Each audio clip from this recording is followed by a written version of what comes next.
Kenya has doubled its avocado production over the past 5 years. According to the latest official FAO statistics, Kenya is now the world's 6th largest avocado producer, with a planted area of nearly 26,000 hectares and a production of 417,000 metric tons in 2021, double that of 2016. However, avocado has the lowest production rate among tropical fruit, but has seen the fastest production growth in recent years and is expected to remain the fastest growing major tropical fruit in 2021 to 2023.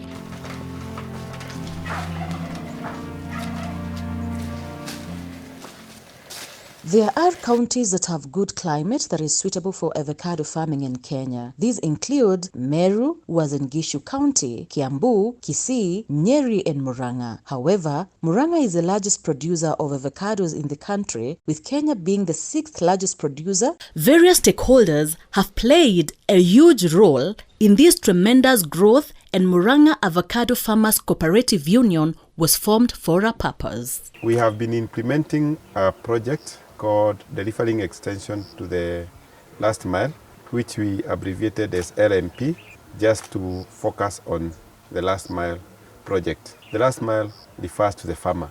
So we are trying to build the capacity of the extension service providers to be able to effectively deliver extension to the last mile. Tuko na cooperatives, zile tunaziita primary cooperatives, zilikuja pamoja, ndipo zilishikana, lakini mwanzo zilianza zikiwa 4.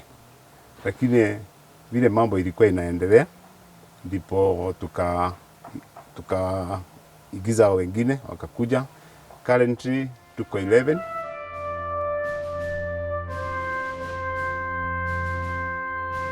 So in Kenya, our focus is in Murang'a County, where we have been supporting the avocado farmers to be able to improve their productivity and more so contribute to the income of the county and participate in the international value chain, where they are able to market export quality avocados in Europe and other countries. Murang'a County is actually the leading county in avocado production, and we have been partnering with NALIG, a World Bank project, which has been supporting farmers, and we signed an MOU with NALIG, and we have been implementing the project since 2019.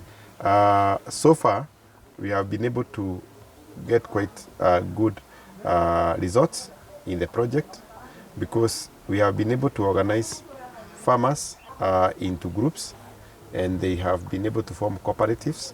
Like you have heard, we have the MAVOC. We have been able to build capacity of the MAVOC on a number of areas. Number one, we have been able to guide them in developing their procedures and policies in terms of finance management, in terms of value addition, in terms of procurement and accounting or financial accounting and human resource. So those documents have been finalized, they have been internalized, and actually they have even started applying them. Kuanzia wakati tulishikana pamoja, tunda ilikuwa inanunua 4 shillings, 3 shillings, lakini currently tunauza hata na kgs, tunatumia kilo. Na mbeleni walikuwa wanauza kilo moja na shilingi 35-40, lakini kama huu msimu unaendelea kuisha, tunauza na 90 shillings and above kwa kilo moja. Kwa hivyo tunaona tumesaidia wakulima kutoka kwa ile pesa ya chini, halafu wakaendelea na sahi wanapata mapato mazuri. In Nursery, we support different value chains through the donation from World Bank in conjunction with the county government. We work with avocados, bananas, dairy, and chicken as various chains. KeFAAS has partnered with us in several things because we want to help our farmers. Farmers bear the greatest challenges during production and marketing. Nursery wametusaidia sana kwa sababu kama control ya pest, hawa ndio wamekuja tu wakanisomesa na walikuwa wameletwa na hii Murang'a Agricultural extension officers. Nisaidika kwa sababu hawa walikuja tu hata wakaniletea mtego kuua wadudu waharibifu, na nimeshaona mazao yangu ikiwa mzuri kuliko hapo awali, sababu hapo awali tulikuwa tunaachilia tu, tunaona matunda inaharibika, lakini hatukuwa na lolote la kufanya. They are not able to identify the good planting materials. So you find the farmers, they are getting planting materials from uncertified sources, very unreliable sources. So now when they go and plant, they get disappointed because maybe what they are expecting, it's not what they get. Most of the farmers are not aware, they are not, they don't have good information on how to control pests and diseases. Most of these fruits, they are for export, and they have to be sorted, they have to be graded, and most of the fruits, especially those which are affected by the pests and diseases, they don't qualify for export, and their prices are not as good as for the export. So that's also a big challenge that our farmer has been experiencing.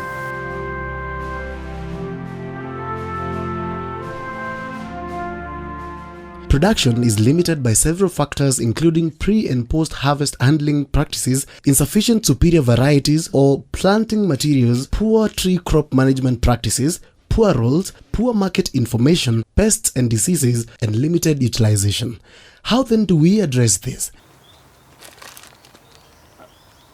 We will take you through process by process for a proper understanding of areas that farmers should address, challenges they are facing, mistakes farmers do, and how they can be addressed for proper production.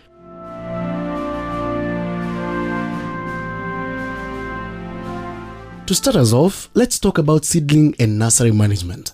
I'm part of the digital connectors in Murang'a County. Okay, I deal with nursery establishment and management. So I do avocado production, whereby I have a nursery with about 1,500 trees. I do the grafting myself, from the establishment to the grafting part, and then the marketing. So when you are doing the establishment, what do? So first you choose the seeds.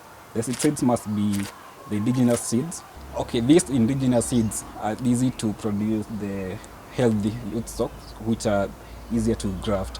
So after planting the seeds, okay, first you choose a good paper, whereby unachagua a good paper which has high capacity of soil, whereby itakuwezesha kuwa na mmea mzuri. So after planting the seeds, unakuja unaweka kwa nursery yako, whereby you should have a shade. Then you give the seeds time, whereby you're supposed to water each and every day, especially in the evening. That's the better time for watering.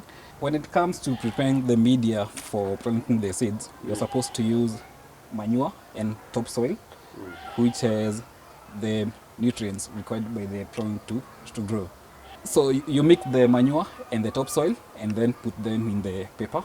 Then you can put the seed on the top. Then you press the seed upside down, whereby the tip should face the upper side. With the right management, the plant will just take 4 to 6 months for it to grow up to this point. And then you can start grafting. Seedlings in certified nurseries are obtained through grafting, whereby two parts of a plant are joined together to form a stronger plant. These seedlings are of high quality and perform better than those from uncertified nurseries. Since quality management systems monitor the health of avocado seedlings in these nurseries, the purity of the seedlings is ensured. High quality seedlings mean that if proper farming methods are employed, the trees will produce a large number of fruits that are of high quality. So when it comes to grafting, so these are the materials required for grafting. The first is a zion. We have the rootstock. Then we have a polythene paper.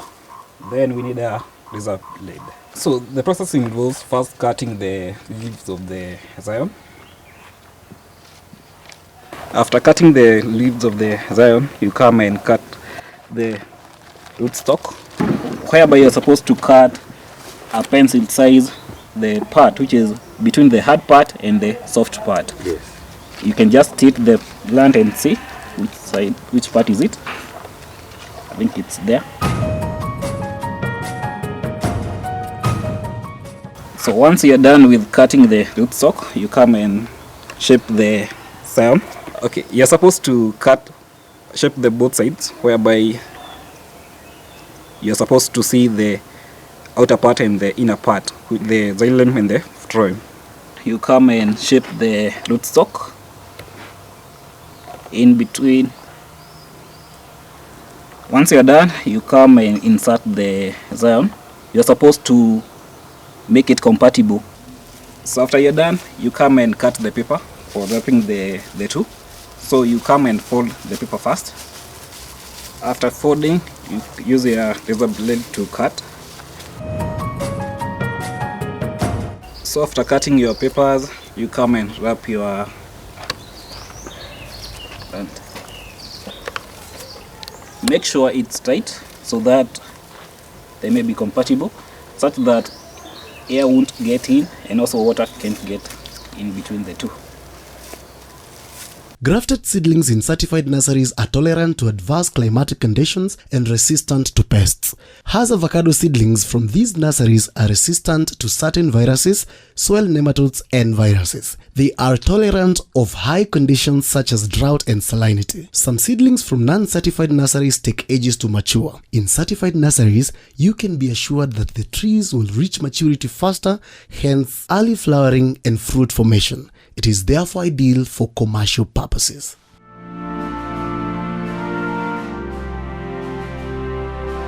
It is important to understand your soil throughout the plant's growing season. Before planting, soil testing will help you understand the nutrients which are present and absent in the soil. We've realized that most farmers in the county and also in the sub-county, they actually don't know the real nature of their soil, whether they are acidic, what they need, because they just apply fertilizer and manure without knowing the actual content that they're supposed to apply.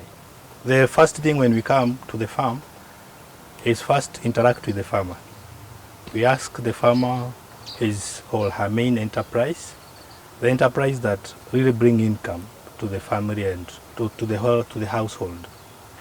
That is the main enterprise that we focus on. So the first thing when we come, we go to the field. We identify areas where he had applied either fertilizer or manure, and in those areas we don't take samples, because the result that will come from that sample will be not the appropriate result. We also avoid taking samples on the footpaths, because the footpaths, we walk on those footpaths, and also water flows through those footpaths.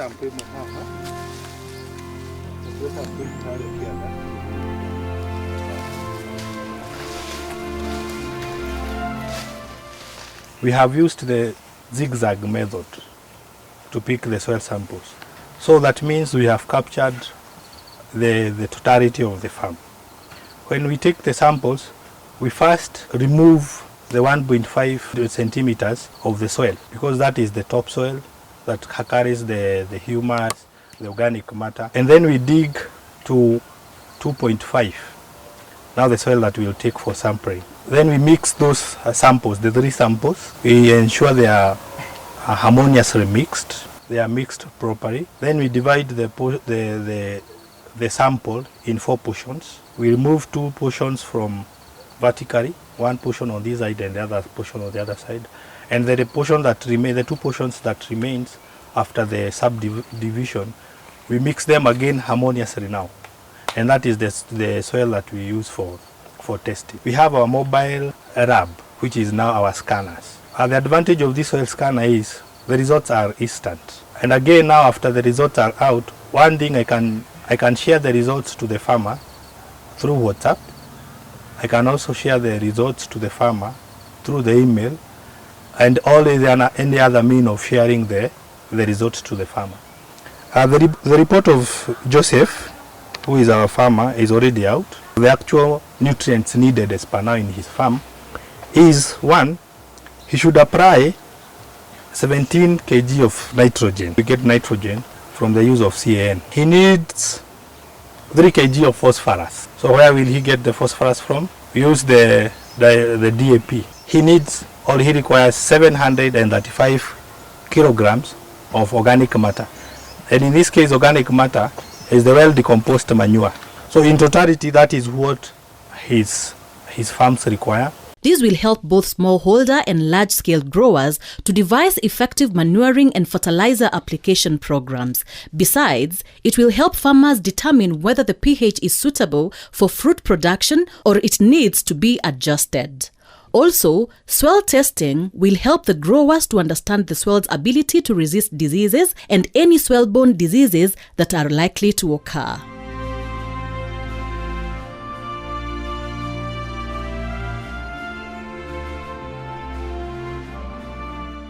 Standard Hass spacing is 5 by 5 meters. This means that an acre of land should hold a maximum of 150 avocado trees. Farmers are advised to dig the spaces straight to make it easier to tend the trees and harvest. The dug holes should be 2 feet deep and 2 feet wide. We take the topsoil, which is at about 1.5. When we dig that soil, we take 1 debe of well-decomposed manure and we mix it with the topsoil. In the planting hole, we apply rime in the all corners of the planting hole. When now we have completely mixed, we take half of the planting of the topsoil back to the planting hole.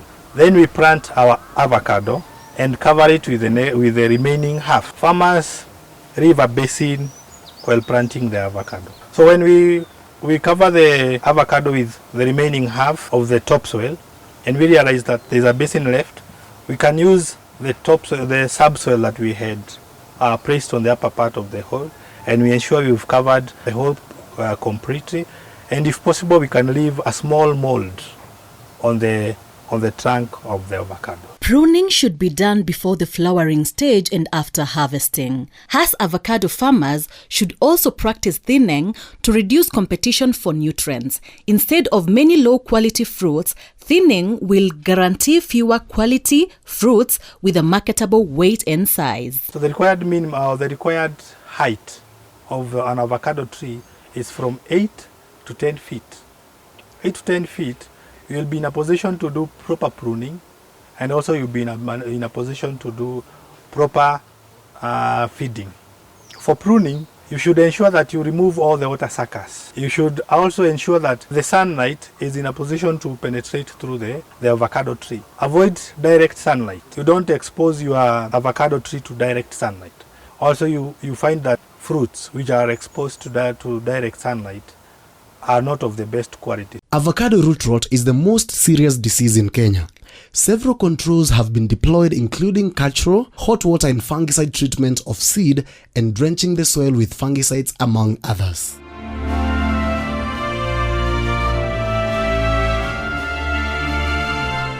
But this fruit most likely was attacked when it was already approaching maturity. Also, these are spots from the pest attack. We want to encourage our farmers to be ahead of the pest and disease, and this can only be achieved through monitoring. The moment you plant your crop, you need to become the friend of the crop. Every day look at the crop, or every week, every now and then look at the crop. And when you see an organism that has come in, or a crop showing symptoms that are not of a healthy crop, then that means you have something that you need to correct. And this, you have to now go to identification. You need to identify what the problem is, and identification, you either do it yourself or you can get your extension officer. Now, once you identify, you need to make a decision. Is it one caterpillar that I can just crush with my hand, or are there too many that I need to get an alternative way of controlling it? Also, if you have your traps, you check your traps. If you see something on your trap, you identify. Once you identify, you make a decision. Now, in decision making, that's where now the pest control management come in, and we want you to use what we call the integrated approach, whereby you start with the means that are available to you, the cultural ones, If the cultural means are not working, you go to the physical. Physical is where you're using things like traps. If it's something that you can just trap or crush it, then you crush it. Then you go to biological. If those are not sufficient to control your problem, you go to biological. So you can introduce organisms that can be able to antagonize or feed on the pest. That's what you call biological. And if at all you do that and it's not working, then you go to chemical. And even the chemical, you don't go to the harsh ones first. If you use the most toxic ones, then they also take away your beneficial or kill your beneficial. Picking directly from the tree to the basket and minimal human contact with the fruit ensures the 3 touches rule of the fruit between the field and the packing house. Hapa mimi nakamata hii kitu ambayo tunatumianga wakati wa kuchuna. Wakati wa kuchuna tunatumia hii, na hii kitu iko na mfuko. Hii mfuko inasuidia tunda ukichuna uko juu haiwezi kaanguka chini. Kwa maana ikianguka chini mara moja imeharibika. Tunaanzia kwa shamba. Tuko na trained pickers, wale wachunaji wa matunda. Hao vijana ni sisi tuna train vile watakuwa napanda kwa mti, vile watakuwa na harvest. Wakiharvest matunda sio kitu ya kuangushwa chini.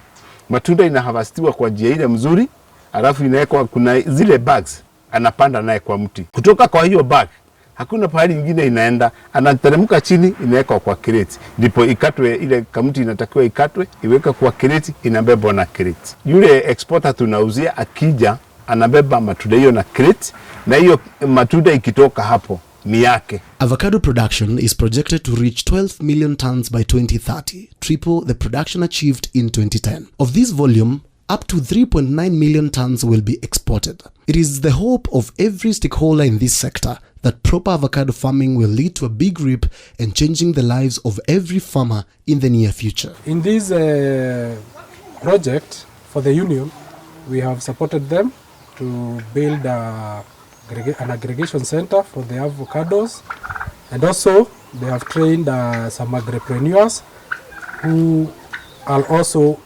doubling as data connectors. Specifically with this cooperative, we are dealing with avocados because the population around here grow a lot of avocado and it is their main source of income. They use it to pay school fees, for food, and generally the farms around here, you can see every homestead has an avocado tree, not even one but several. We go to farmers to advise them on how to lay out their shambas or the garden so that they may have the required or the high amount of crop yields, and so that they may get more money and more yields from their farm. What we do as the youths, we do the soil testing and we also do the sustainable land management, that is the SLM.